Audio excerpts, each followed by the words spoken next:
You see, sex on films and all that, right? When I was growing up, and I'd be watching... No, just saying an example of this, really, right? When I was growing up as a kid and I'd be, watching films with my dad, right? He'd really be enjoying a film, right? And then a sex scene would happen. Right. And he'd go... On film? Or just behind you? In the film, a sex scene would happen. Your brother up to his old tricks again. And he'd get up and go make a cup of tea. Right? Typhoon? That he'd stolen from some sort of telephone box? And, like, even recently, he thinks it ruins a film. Do you know what I mean? Because there's no need for it to happen, is there? Really? Yes. Why? Sometimes it's warranted. If the film itself is... Yeah, no, some films it isn't, though. Some films it isn't. Of course, some films it's arbitrary. I think the films that, him and his dad watched together on Channel 5... probably not. Is it only on Channel 5 in your house? But let's put it, if you're watching, I don't know, a late night, Friday night, from 1983. Yeah. Illegal Briefs. A beautiful lawyer has to defend a man who may be a killer. She falls in love with him, but does she know the real man? Oh dear. You know what I mean, though. Lest you forget, of course, that I... Love Heat.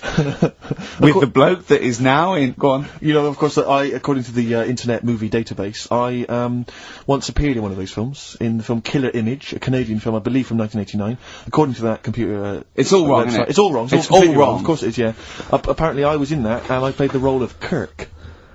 Was it a porn thing? No, I think it's just an erotic thriller. Oh, right. That I suppose you only had a very small part, though, didn't you? Indeed. Yeah. Yeah. But no, do you know what I mean? Sometimes you don't need to go that far. Say, like in this Jesus programme, right? Film. What's it called? The Last Temptation of Christ. Just not talking. You know what? What's his name? Is it Ralph in The Simpsons? Yes. I draw the kitty cat. It's like talking to that. Yeah. No, but right, this temptation thing, right? Do you know, often we don't get that many complaints on this show. We don't get very many complaints. And I think that's either because there's no listeners, or B, it's because most people agree with Karl, and that terrifies me. Or they let him off, because it's like, you can plead insanity, you can go mental and kill a few people, they go, oh, he's a bit backward. No, but was it because, like, they're saying that he was having it away? Or is it because you saw it? What got the complaints? The complaint was the very suggestion that Christ it was a blasphemous thing, not the fact that you saw an actor's knob. So what about if they just cut it down a bit and you like, saw the little stable door closing? It wasn't the baby Jesus having sex. It was the grown man. The stable door shutting. No, but you know what the nativity scene? That is brilliant. The wise men saying, I can't believe we brought myrrh, we should have brought condoms. No, yeah. There's 2 for 1 offering, Boots. Yeah, I don't know what we were thinking. With frankincense. It's just that it's always awful. Should we apologise now to the Christian Church as well? Sorry, the little Chinese fellas, little Welsh fellas, and the little Christian fellas. We haven't said anything wrong. No.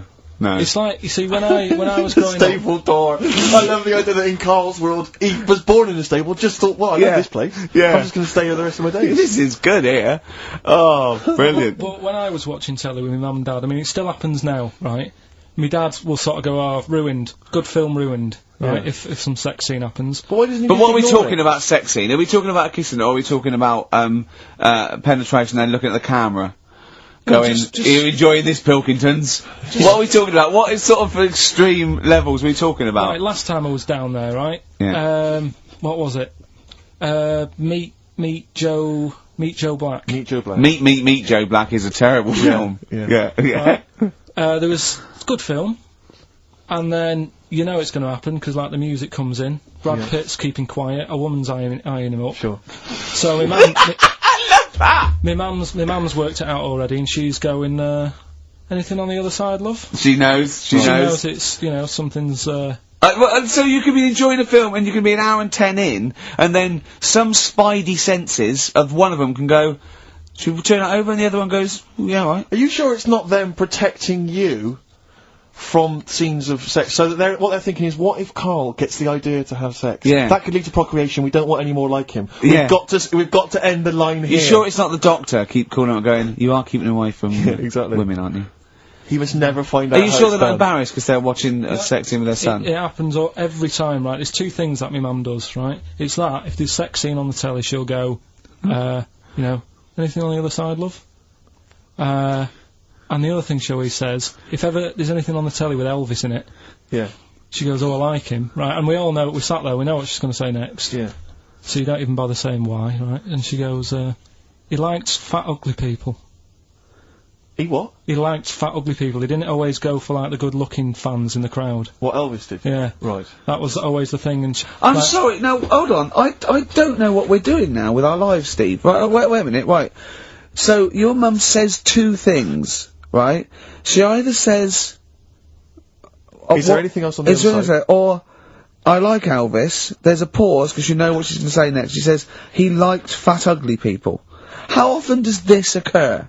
Well, because they've got, like, you know, Sky, there's a lot of those channels on. They're like the music channels. So Elvis always comes on. There's either an Elvis film, there's, like, you know, a classic hit by him on... And she'll go, I like Elvis, he likes fat, ugly people. And what do you mean he liked fat, ugly people? Is she a fat, ugly person? Because there's that special Vegas show, isn't he, where he's dancing about, right? And he's got loads of scarves around his neck. Towels.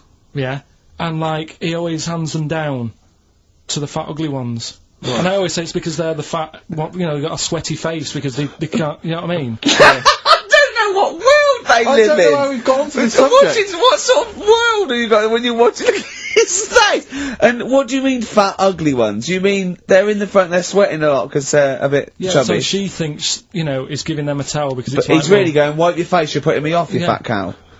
Stop sweating near me. There's another one.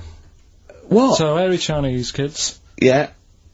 Jesus. We haven't slagged off hairy Chinese kids. We slagged off Chinese... We didn't slag anyone off. We just said they really haven't got a town as such, and they wear shoes. What do we say? Yeah, little wooden shoes. And what the... I just don't know how we got onto Elvis and big fat ugly women. I don't know where we... I don't know how we sidestepped from the Last Temptation of Christ. Did you see that Fat Girls and Feeders programme? Go on a minute. Eh? What's Tom Petty first? Oh, brilliant. It's a great song. Breakdown. How many other radio shows have talked about Last Temptation of Christ, Chinatown, fat ugly women? More than 60 minutes. Exactly. Incredible. Sony Award winning. So these scientists, they're stuck away in the darkness. Let's tell them what they've been missing. What's the highlights, Karl, of the last, Ricky Gervais and Steve Merchant and Karl Pilkington, by the way, XFM 104.9, etc. What have they missed for the last, just do the last few weeks? What have they missed? Remember, they haven't got newspapers, they haven't got telly. What's the... Look at him, he's looking at me like I just said that in Arabic. What do you understand? Think what's happened. Think what they haven't got that you know about. What have you seen and heard in the last couple of weeks that they couldn't have? Well, like on the news and that, what's gone on in the world and that? Yeah. Well, or just things you've done personally. I think that'll be of less interest. Yeah. Pope's dead. Okay. I like it. Imagine that. Imagine if that was them breaking it to them. Yeah. Like they're listening and you go, what's happened? The Pope's dead. Well, let's say like that. Break it to us gently, Karl. Well, I think that's better than how they do it on the news normally, though, isn't it? They make a big deal out of it, and you panic a bit when it says breaking news, and you think, oh, there's a war on. Yeah. And you go, Pope's dead, and you go, well... So you've just used that short, sharp tactic. Yeah. Like ripping a plaster off quickly. I just said it softly, no, Pope's dead.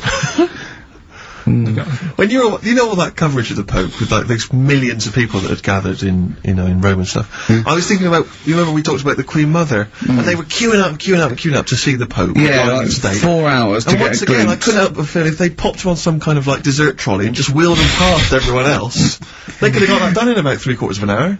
Yeah. You know, once again, people not thinking. They're not expanding their minds. So well, like students and rag week with a bed down Oxford Street. One of those novelty beds. They're all dressed in kind of cardinals gear. Yeah. Just, trundling off and down there, yes. But it's the way they also said they've now got a new pope. He's hardly new, is he? Why didn't they learn from the last one? Sure. Keep taking on old people. Yeah, yeah. My dad couldn't even get a gig in B&Q. Oh God! So who have we offended? I mean, the thing is, it's because soon our offensiveness isn't going to be sort of like we're feeling a bit guilty about offending somebody. It's going to be like we're going to be living with Salman Rushdie. Yeah. Do you know what I mean? The things. I mean, that's pretty. Don't have a go at the Pope. I'm not having a go at him. It's good that he can carry on working and what have you, but I thought everyone had to retire at like 60 or whatever. Oh, bloody hell. But, you know, whatever, if you can get away with it. Yeah, why couldn't your dad get a gig in B&Q? I mean, he goes there a lot, doesn't he? He goes there a lot! That's why. If you're just joining us for this one-off show because you're trapped in a bunker somewhere in the Antarctic, you should know this of Karl's dad. He's a thief. He steals things, and we've openly discussed this before. He steals this from other elderly ladies and elderly people. Perhaps he's not like Raffles, though. He doesn't go into their house. He's not a gentleman thief. No, what's it? People let's put this in context. You know, he's not a villain, but sometimes when people leave groceries lying around in a public telephone box. No, what it was, where they live now, they've retired, right? They've moved. I won't say where they are, but somewhere quiet, right?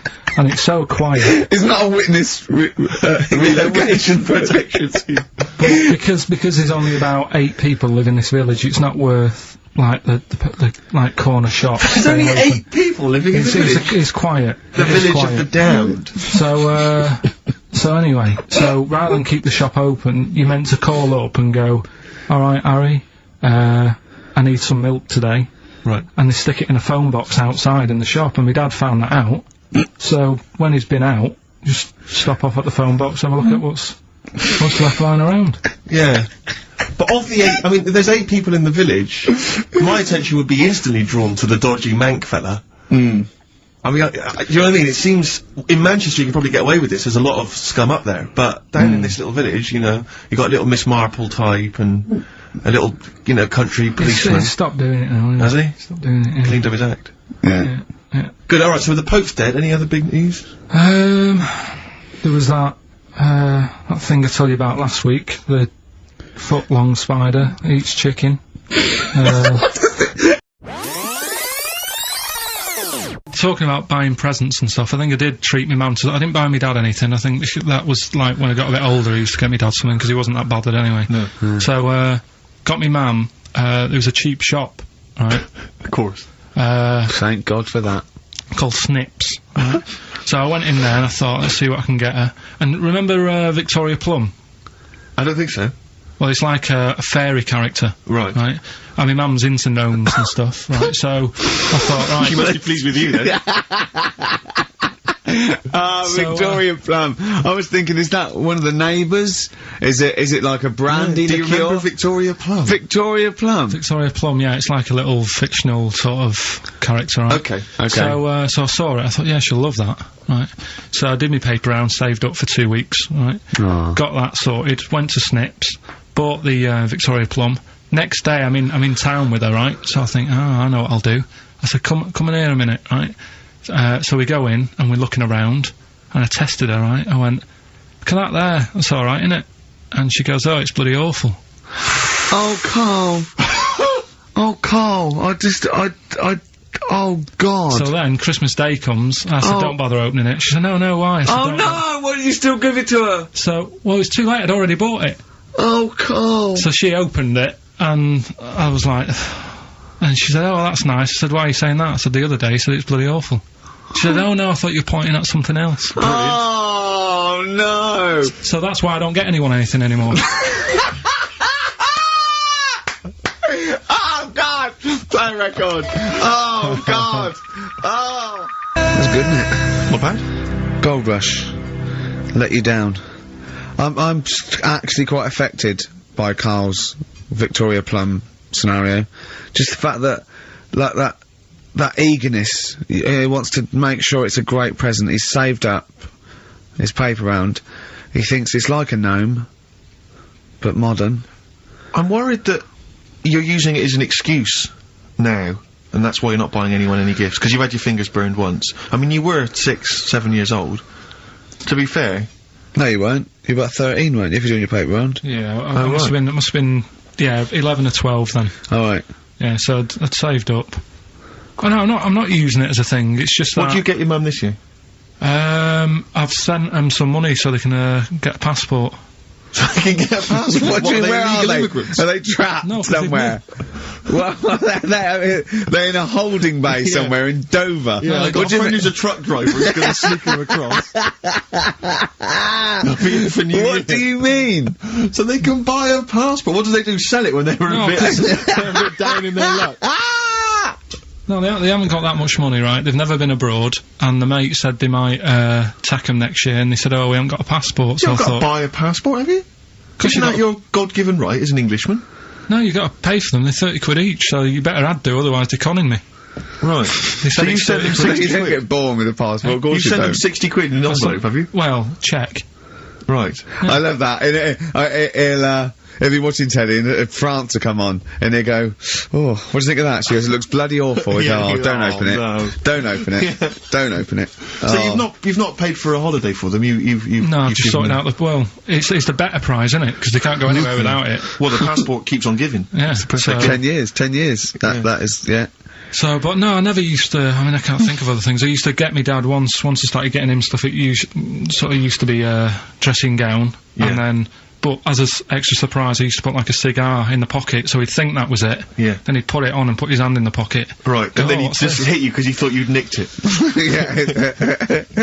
Oh dear. So you bought him a jacket with a cigar? That's quite thoughtful. Did you sneak a cigar once one Christmas? Yeah, well, that's when they used to have, like, the big do's, like I say. You know, they were known for it. Like, the whole estate used to know that, you know, we were having a party. Yeah. So, so they'd all come round. So they'd all come round and have food and drink and that. I cannot imagine how unpleasant that must have been. Awful. And you locked in your bedroom with a broken train set. Yeah, crying. And looking at Victoria Plum, whatever that was. In the bin. Oh, in the bin, yeah. And hear a mum saying, "And he got me this." Isn't this piece shit? Of rubbish. You could hear him just throwing it against the wall and laughing. And all the neighbours laughing. And you'd come down just be in pieces with loads of spit on it. Just loads of gob on it. Eyes. And all the Polaroids of them just like laughing at it and pointing. Stamping on it. Yeah. Alright.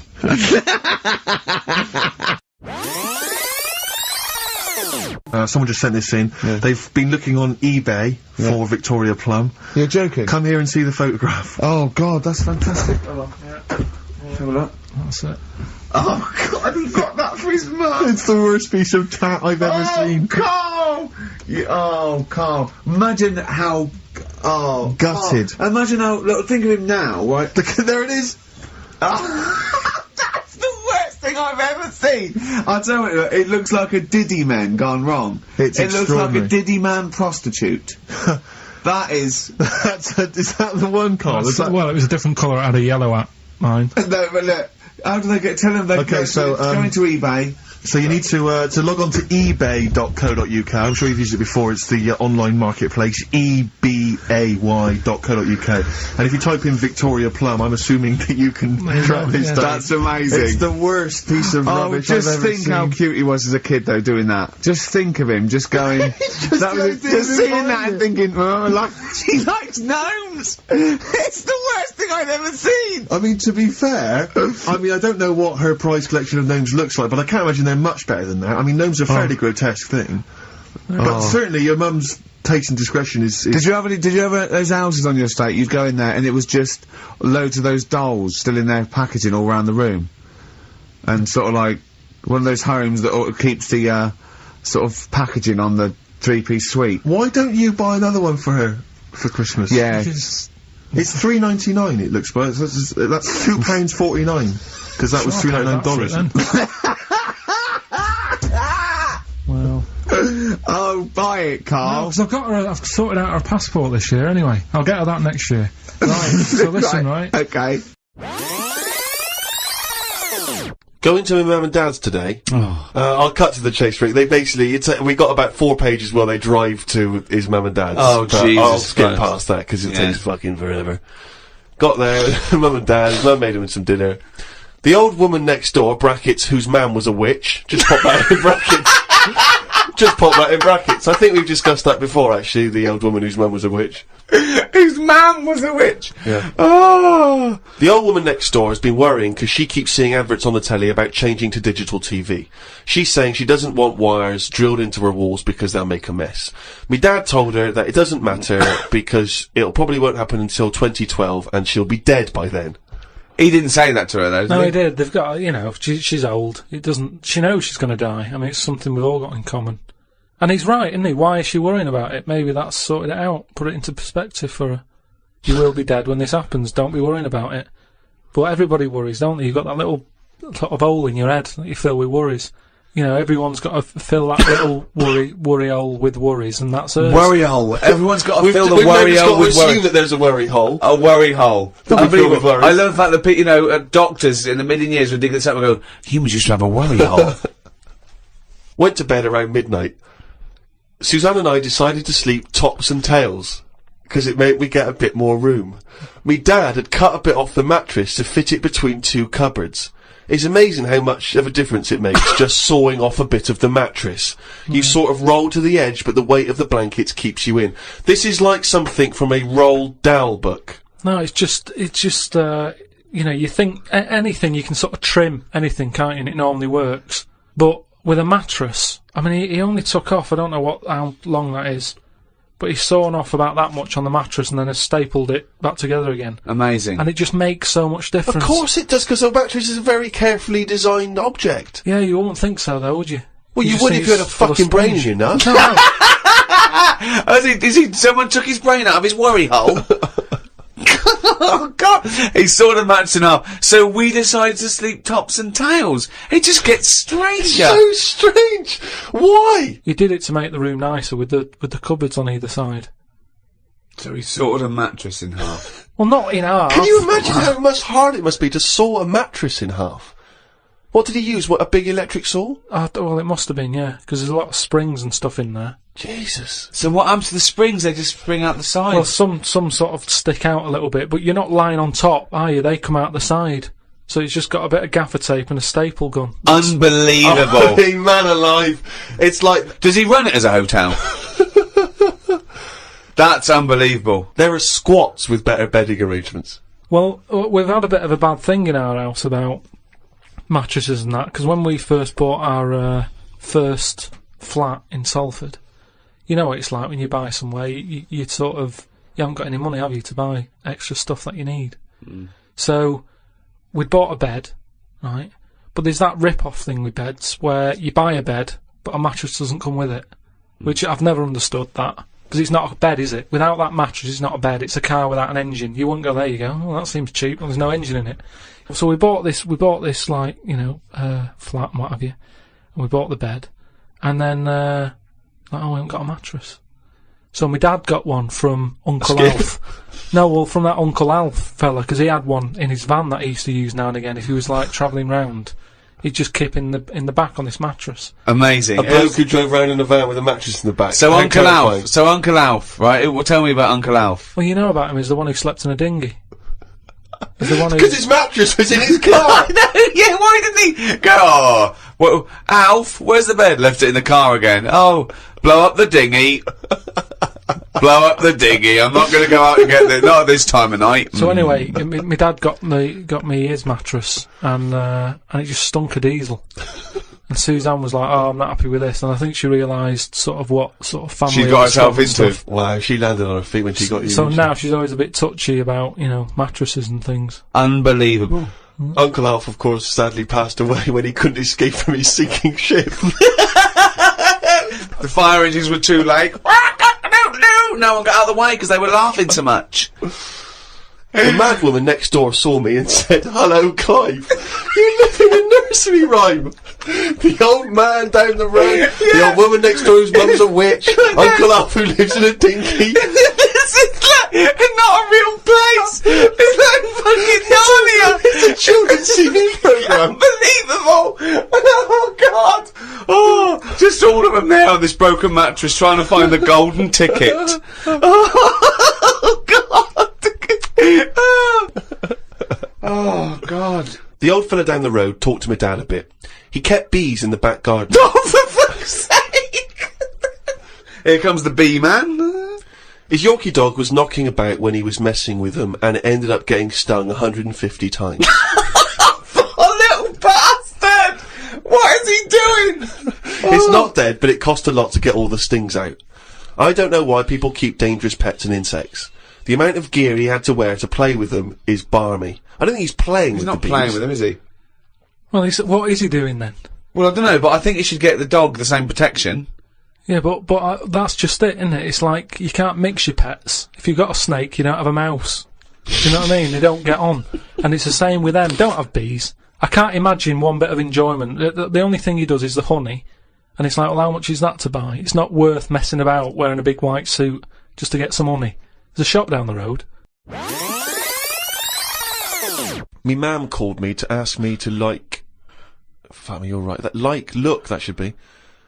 Me mam called me to ask me to look in some of the magazine shops in London for a magazine that she can't find. It's called UFO Data.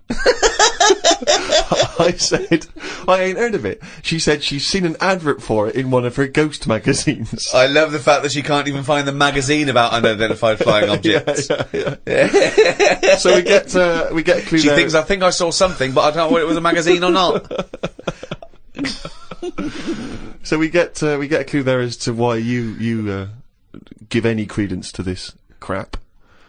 Yeah, well, it's, you know, I mean... Mama Pilkington's into the same shit. There's a lot of space out there, isn't there? She said that this magazine has got news story about how Aldrin, brackets astronaut, has got some evidence that aliens exist. Yeah. I told her that I found out today that the days are about 36 minutes longer on Mars. We chatted about how this is how they are more advanced than us. Do you mean the Martians? Yeah, if they've got a longer day, that's more time that they're awake, working on stuff. Right, yeah, we know that makes no difference at all. No, it does. Think about it. Think about it. Look, think about it. 6 o'clock here. Yeah. People are going, see you tomorrow. I'm going home. They'll be going, oh, another half hour. They've got a longer day. Productive. And that's why they're able to fly. That's why they're whizzing around. It adds up, doesn't it, over the years? Christ almighty, what drivel! Suzanne got in from work at 11:30. I told her about the UFOs in Mars. She said she's too tired to chat. I said, does it mean aliens will be more tired than us, or do they get more sleep? I got no answer. I love it when Suzanne goes in. She never indulges you. No, it scares her. Anything with ghosts and UFOs, she sort of... It doesn't scare her, it bores her. No, it freaks her out. Scares her. Okay. I'm knackered today, and the face feels dry and spotty. Oh God, what's wrong with It starts off moaning. The first thing he does is start moaning. He wakes up and goes, oh, fuck me, I didn't die. Oh, God. I'm knackered today and the face feels dry and spotty. I think it's the change in water since being away. Or it could be all the... it could be all the Madeira cake I had yesterday. I'm gonna burst. But what's the Madeira cake? The Madeira cake dries you out, does it? Well, it's just quite fattening, innit? But I like it. It's one of my little pleasures. Oh, God almighty! I went for a wander about to try and find the UFO Data magazine from my mum. I didn't know which category to look under. There were too many magazines.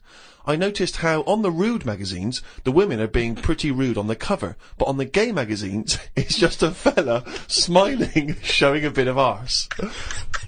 I don't know why gay blokes would buy it. Blokes have got their own knob to look at if they like knobs.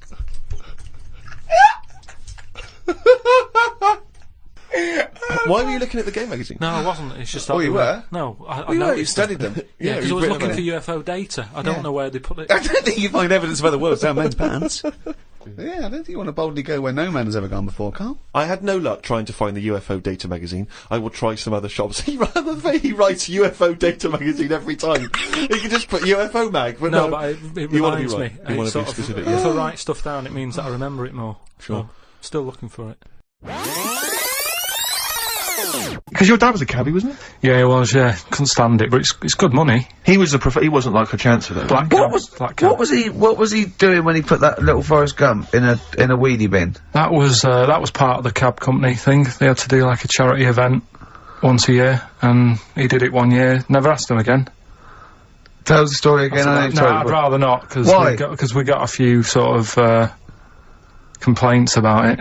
Why? What did you get complaints about it? Because he put a kid in a bin, and it's not the thing to do. So. But we could use it as a sort of sobering lesson for people. Yeah, tell it like a, you know, you shouldn't do it. No, yeah, but that's how I did it last time, but people still didn't like it.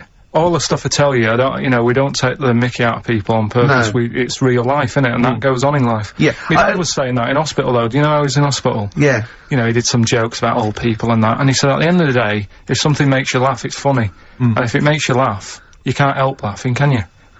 Do you know what I mean? So, what you're meant to do. And laughing's good for you. Yeah. So... But being laughed at isn't as good for you, is it? No, but there's probably more people laughing at one person, so if you balance it out, there's only one person who's upset and there's a bunch of people laughing. So, it's... Genius! Give me an example of that, give me an example. Well, for instance, Karl Pilkington as he talks and the people listening. Yeah, no, give me an example of, like, so, you know... I can't, because again, that's what I'm saying, I can't tell you the story, because there might be someone out there who... This person might even be listening and think, I forgot about that and you brought it all back to me. So, I prefer to leave it, but I think people know... Why did he put him in the bin in the first place? Because he was getting out of hand. What was he doing, though? You see, I can't explain without... You can! Don't be silly! I prefer to leave it, honestly. What was he doing? Was he annoying him? He was annoying me dad and the other people in the cab. Right. And he thought, how can I deal with this before it gets too out of hand? Yeah. He pulled over and put the lad in a wheelie bin. I'm gonna burst! So we'll leave that. Right. Yeah. Right. How old was the kid? I'm not sure, but I mean, it was a trip to sort of Blackpool. So, I'm guessing... Do you think it was one of the rides? 17. This is rubbish. 17? Yeah. Oh, he's quite an old lad then. So, a big lad. Yeah.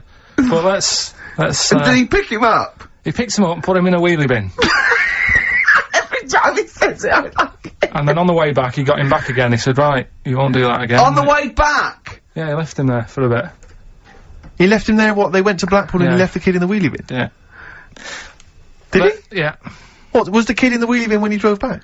Yeah. Did he not get out? No, because how do you get out? It's tricky, innit? And he wasn't a normal kid, was he? Let's leave it.